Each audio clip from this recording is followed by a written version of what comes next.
Telangana budget ప్రజల కళ్ళల్లో కారం చల్లినట్టుగా ఉందన్నారు నిజామాబాద్ అర్బన్ ఎమ్మెల్యే ధన్పాల్ సూర్యనారాయణ గుప్తా. రాష్ట్రంలో ఇందిరమ్మ రాజ్యం అంటూ మళ్లీ ఎమర్జెన్సీని తీసుకొచ్చేలా పాలన ఉందని విమర్శలు గుప్పించారు. సీఎం రేవంత్ ఎప్పుడు సీఎం కుర్చీ పోతుందనే భయంతో గడుపుతున్నారని, పైకి మేకపోతు గాంభీర్యం చూపిస్తున్నారన్నారు. మాదక ద్రవ్యాలకు రాష్ట్రం అడ్డాగా మారిందని, రేవంత్ ప్రభుత్వంలో ఆడవాళ్లకు రక్షణ లేకుండా పోయిందని ఆవేదన వ్యక్తం చేశారు. బడ్జెట్లో గాడిద గుడ్డు చూపెట్టారని చురకలంటించారు. జాబ్ క్యాలెండర్లో తేదీలు తప్ప ఎన్ని పోస్టులు అనే విషయం చెప్పలేదని ఎద్దేవా చేశారు.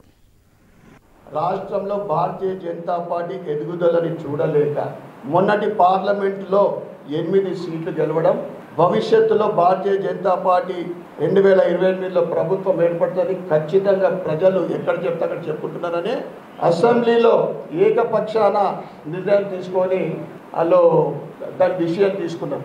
మేము దానికి ఎండగట్టిన కాంగ్రెస్ వాళ్ళకు గత 10 సంవత్సరాల్లో 9 లక్షల కోట్ల అభివృద్ధి, ఇప్పుడు ట్రిపుల్ ఆర్ రింగ్ రోడ్కు 300 కోట్లు, రైల్వేస్ కానీ రోడ్స్ కానీ సబ్కా సాత్ సబ్కా వికాస్ భారతీయ జనతా పార్టీ నినాదం.